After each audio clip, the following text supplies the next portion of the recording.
est-ce que tu peux me dire quelle était ta situation avant de démarrer l'accompagnement? Ouais, je me sentais pas très bien dans ma peau. J'étais pas à l'aise avec mon corps. Ouais, je me trouvais gros. J'aimais pas mon reflet. C'était compliqué. C'était très compliqué physiquement. Je voulais changer. J'allais à la salle, tout ça, mais il a fallu plus. D'où le fait que j'ai suivi un accompagnement avec vous. Je vois. Qu'est-ce qu'il a fallu plus malgré le fait que tu allais déjà à la salle? Pourquoi t'être fait accompagner alors que j'imagine que tu avais déjà potentiellement un petit programme? Bah, je suivais mon programme d'entraînement classique, mais l'évolution, elle se faisait surtout, je voyais, bah, je prenais du muscle, mais je perdais pas de gras. Ok. C'était, je prenais de la force, mais c'était tout. Ça, j'avais pas d'évolution physique. Moi, j'avais des gros bras, on va dire, mais c'était des gros bras par rapport à maintenant. Mes bras maintenant, ils sont plus secs. On va dire que j'ai peut-être des bras un peu moins gros, mais c'est que du muscle. Je vois. Et avant de rejoindre l'accompagnement, justement, quelles étaient tes réticences où tu te dis, putain, je suis pas sûr de rejoindre l'accompagnement? C'était quoi un petit peu les blocages, les barrières que tu avais à ce moment-là?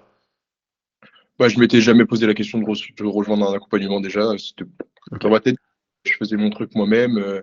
Voilà, je m'auto coachais, on va dire.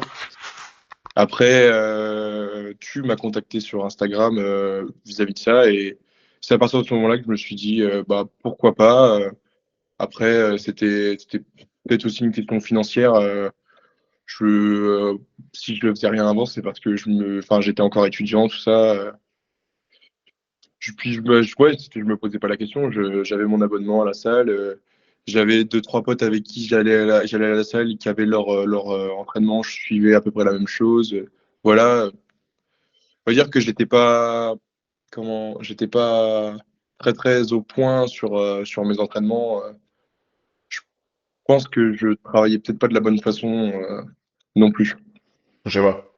Et qu'est-ce que cet accompagnement t'a apporté une fois que tu l'as rejoint? Bah, j'ai eu un programme alimentaire, chose que je n'avais pas avant. J'ai pu avoir des corrections vis-à-vis de mes mouvements. Forcément, on fait jamais, c'est jamais parfait, donc il y a toujours des corrections, même encore aujourd'hui, je me fais corriger. Euh, enfin, vous êtes contactable 7 jours sur 7, 24 heures sur 24 si jamais j'ai une question, ne serait-ce que parce que je sais bien, j'ai un programme alimentaire, mais si jamais j'ai envie de manger telle chose, vous êtes contactable. Euh, Si jamais bah, j'ai une soirée, quoi que ce soit, je fais un excès, enfin, on va dire qu'il y a toujours moyen de corriger l'excès du programme alimentaire. J'ai des suivis, enfin les suivis toutes les semaines par rapport à l'évolution de la pesée, l'évolution des séances. Non, tout est bien, tout est clair, tout est motivant. Ok. Et en termes de difficulté à suivre, en termes de complexité sur le côté ou adhérence au programme, à quel point est-ce que ça a été dur de le suivre, ce programme et cette diète? Toujours non. Non, moi j'ai pas eu de difficulté particulière. Bon, on va dire que enfin, je suis quelqu'un qui sort beaucoup, qui est assez fêtard, donc j'ai stoppé net l'alcool. Forcément, tu sors avec tes potes, tu bois de l'eau. Bah voilà, hein, t'es le pote qui boit de l'eau. Bon, ce que je faisais pour me forcer à pas me laisser avoir, c'est que j'y allais en voiture et je prenais les clés. Je disais bah les gars, je peux pas, je suis Sam. Voilà, on va dire, c'est ce qui m'a aidé. Après, ce qui a été dur, c'était peut-être changer entre guillemets ma façon de manger. Avant, peut-être que, allez, on va dire 2 fois par mois, j'allais peut-être manger fast-food avec ma sœur, avec mes potes. Voilà. Et là, j'ai stoppé net. Sauf, allez, on va dire que sur les 4 mois de suivi, j'ai dû y aller 2 fois, des raisons exceptionnelles. Enfin voilà. Mais sinon, non. La difficulté, ouais, c'est. Bah, des fois, t'as envie, t'as faim. Tu te dis, putain, je mangerais bien un petit truc comme ça. Mais il faut se rester focus dans son truc. Après, je pense que c'est beaucoup de mental. Et je savais que que je faisais pas ça pour rien, quoi. Ça servait à rien si c'était pour commencer avec vous et faire les choses pour rien. Enfin, c'est de la perte, c'est de la perte d'argent, de la perte de temps, pour aussi bien pour moi que pour vous. Enfin, voilà. Et puis c'est frustrant de pas avoir de progression alors que tu essayes de t'en donner les moyens. Je vois. Et maintenant que tu as fait ces sacrifices et que tu as fait des efforts, qu'est-ce que ça t'a apporté concrètement quelle est la personne que tu es devenue suite à cet accompagnement? Bah, on va dire que j'ai changé déjà. Moi, je suis toujours aussi fêtard, hein, je suis là pour faire la fête.